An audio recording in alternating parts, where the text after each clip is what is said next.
Picture someone at their 10-year high school reunion. Everyone else is talking about promotions, mortgages, engagements.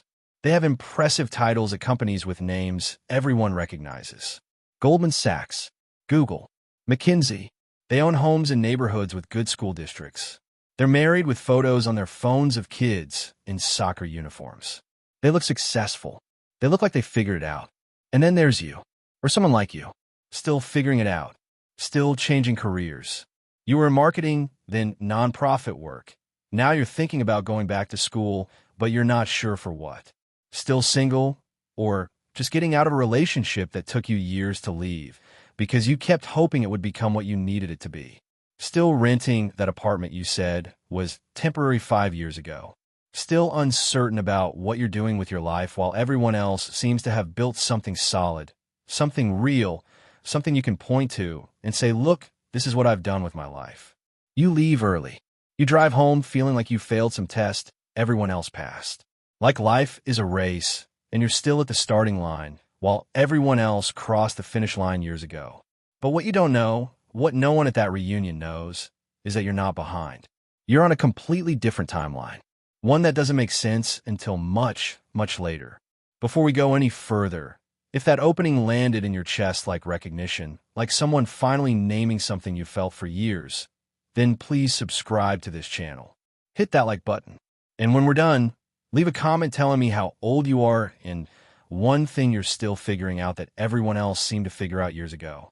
Because your words might be exactly what someone else needs to read tomorrow to know they're not alone in this. Now let's begin. You've spent your entire life feeling like you're doing it wrong. Like you missed some instruction manual everyone else got. Like there's a game being played and you don't know the rules. You watch your friends from college, the ones you used to stay up late with talking about changing the world, and they're getting promoted at the companies they said they'd never work for. They're buying houses with 2-car garages and talking about refinancing. They're getting married at venues that cost $40,000. They're having kids and joining the PDA and posting photos of family vacations to Disney World. All the markers of making it in American society. The checklist: graduate at 22, career by 25, married by 30, kids by 35, established by 40, retirement plan, life insurance, a will, and you're still trying to figure out what you actually want. Still changing jobs because nothing feels right. You had that corporate job that paid well, but you quit after 2 years because you were dying inside. Then you tried the startup that was supposed to be meaningful, but it was just different kinds of soul-crushing. Then you went freelance, which everyone said would give you freedom, but mostly just gave you anxiety about money and healthcare. Still moving cities. You've lived in 3 different states in 5 years, trying to find where you belong. Still single or in relationships that don't quite fit. You keep dating people who look good on paper, but something's off and you can't explain what. Or you're alone and everyone keeps asking why someone like you is still single, as if being alone is a medical condition that needs diagnosing. Still uncertain about your path while everyone else seems so sure. And the worst part, the absolute worst part, is that people keep giving you advice that doesn't work. Your mom says just pick something and commit. Your college friend who made it big in tech says stop overthinking. You're too in your head. Your aunt at Thanksgiving dinner says you're too picky. No one's perfect. You need to settle down. Your therapist, who you've been seeing for 3 years, gently suggests that maybe you're afraid of success, afraid of commitment. Maybe there's some childhood wound that's making you self-sabotage.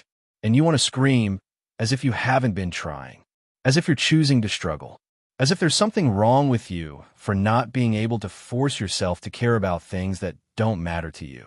As if you haven't spent countless nights lying awake wondering what's broken in you that you can't just be normal, just be satisfied with good enough, just do what everyone else does and be okay with it. Let me tell you what's actually happening here. The world has sold you a lie about timing. It has told you that success looks the same for everyone, that there's one correct timeline, and if you're not hitting those markers, you're falling behind. But this timeline was designed for a specific type of person. Someone who knows early what they want. Someone who can commit to one path at 22 and follow it for 40 years. Someone who doesn't ask too many questions about whether their work matters. Someone who can be satisfied with conventional answers to life's biggest questions. Someone who can go to an office every day and not feel like they're slowly erasing themselves. Someone who can build a life that looks good from the outside and not care that it feels hollow on the inside. That's not you, and it never will be. Here is the myth you've been sold. If you were smart enough, talented enough, together enough, you would have figured it out by now. Here is the truth. The rarest personality type, the deep thinkers, the intense feelers, the chronic questioners, the people who can't do shallow work, operates on a completely different developmental timeline. Not because you're slow, not because something's wrong with you, but because you're building something more complex. Early success requires clarity. You have to know what you want and go after it. But late success, real success, the kind that lasts, the kind that actually means something, requires depth. And you can't rush depth. You can't shortcut wisdom. You can't hack self-knowledge. These things take time. Years of trying things that don't fit. Years of relationships that teach you who you are and who you're not. Years of jobs that show you what you don't want, which is just as valuable as knowing what you do want. Years of solitude where you actually become someone instead of just performing being someone. Let me tell you about someone. We'll call him David. At his 20-year high school reunion in Columbus, Ohio, David showed up alone. No ring, no mortgage, no impressive job title to drop into conversation. He'd spent his 20s working at nonprofit organizations in Cleveland and Cincinnati that paid barely enough to cover rent. His 30s cycling through careers, trying to find something that didn't feel like dying slowly. He quit a PhD program in sociology at Ohio State after 4 years because he realized he didn't want to spend his life writing papers no one would read. He left a good job at a foundation to travel through South America for 6 months, which everyone said was irresponsible at his age. He moved back in with his parents outside Akron at 35 to save money while he figured out what was next. By conventional standards, by every metric American culture uses to measure success, he was a failure.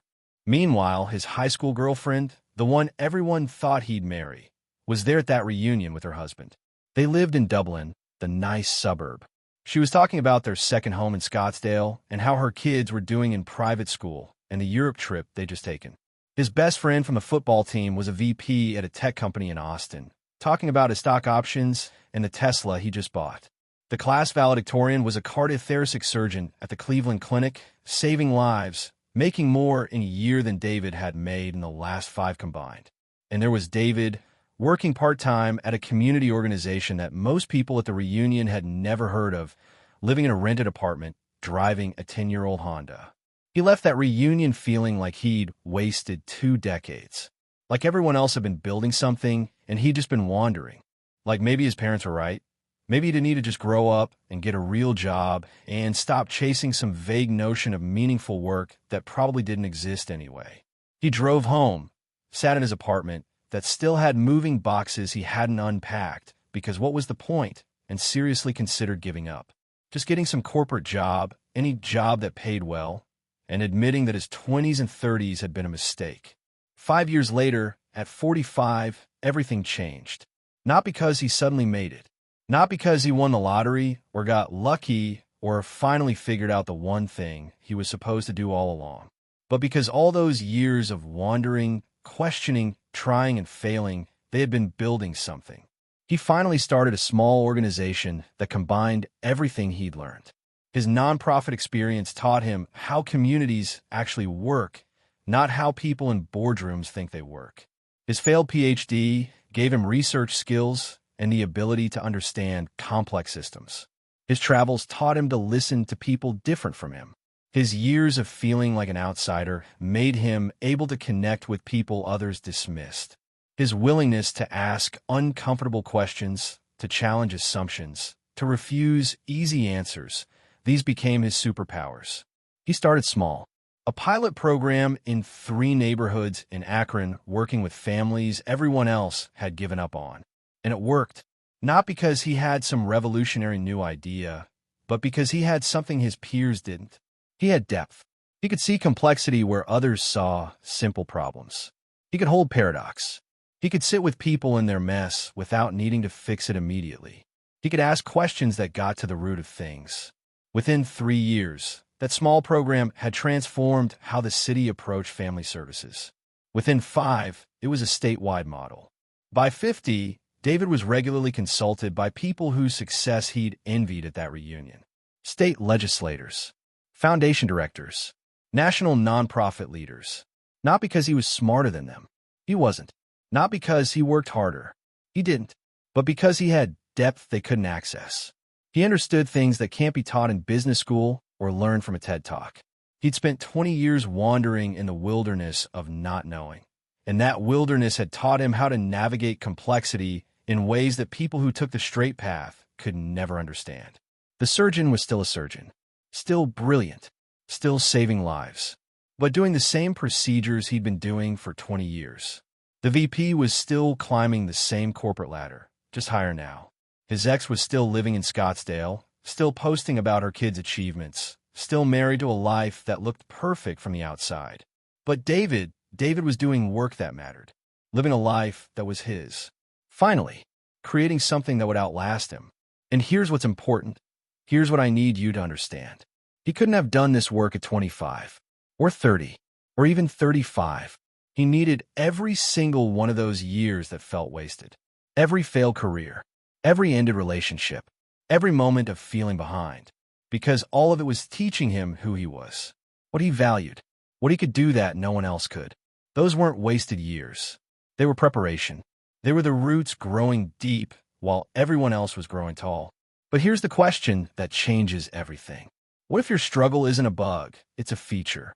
What if the very things that make you feel behind, your inability to settle, your constant questioning, your refusal to pretend, are actually the qualities that will make you successful later, when success means something more than a title or a paycheck or a house in the right neighborhood? Let me tell you what the rarest personality type looks like. First, you cannot do shallow work. You've tried. God knows you've tried. You've had jobs where you were supposed to just execute, just do what you're told, just follow the playbook. And you couldn't. Not because you're difficult, but because your brain won't let you do something that doesn't make sense. You need to understand why. You need it to matter. And in your 20s and 30s, this makes you seem difficult, uncommitted, like you can't just be a team player. But in your 40s and 50s, this becomes your greatest strength. Because you can't be fooled by bullshit. You can see through empty mission statements and corporate jargon and strategies that sound good in meetings, but won't actually work. Second, you feel everything intensely. You're not just happy or sad. You're devastated or euphoric. You don't just like something, you're obsessed with it or you can't stand it. People have told you you're too much your whole life. Too sensitive, too intense, too emotional. And you try to tone it down to be more moderate, more reasonable, more normal. But you can't. In an early life, this intensity makes relationships hard, makes jobs hard, makes everything harder because the world is designed for people who feel things at a moderate volume. But later, this intensity becomes your gift. It's why you can do deep work, why you can care about things for decades, why you can create things that move people. Because you feel deeply, you understand deeply. Third, you cannot stop asking questions. Even when everyone else has moved on, even when the answer is good enough for everyone else, you're still asking, but why? But what if? But have we considered? And this makes you exhausting to work with in traditional environments. You slow things down. You complicate things. You make people uncomfortable by questioning assumptions they forgot were assumptions. But later, this becomes invaluable because you see what others miss. You catch problems before they become disasters. You find solutions others can't see because you're willing to question everything. Fourth, you need your work to align with your values. You can't just take a job for money. You've tried. Maybe you're trying right now. You're in some job that pays well, but feels wrong, and every day you're dying a little inside. And everyone says you're ungrateful, privileged, that most people don't get to love their work. That work is called work for a reason. But you can't do it. You can't spend your life building something you don't believe in. And this makes career success harder early on. But later, when you finally find work that aligns with who you are, you're unstoppable. Because you're not there for the money or the title. You're there because it matters. And that kind of motivation is sustainable in ways that salary and status never are. And fifth, You need time alone to make sense of your experience. You're not antisocial, but you need solitude to process, to think, to figure out who you are. And in a culture that glorifies constant networking, constant socializing, constant productivity, this looks like you're not trying hard enough. But this solitude is where you do your deepest work. It's where you integrate your experiences, where you develop the wisdom that will later become your foundation. These 5 traits, they make early life harder.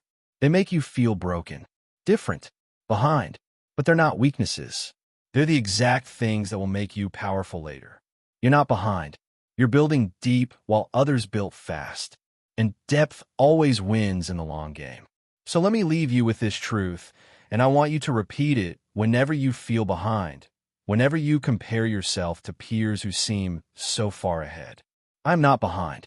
I am building deep while others built fast. And depth always wins in the long game. You are not failing at life. You are refusing to succeed at a life that isn't yours. And that refusal, that sacred stubbornness, is the most valuable thing about you. Your 20s were for learning what you're not. Your 30s are for discovering who you are.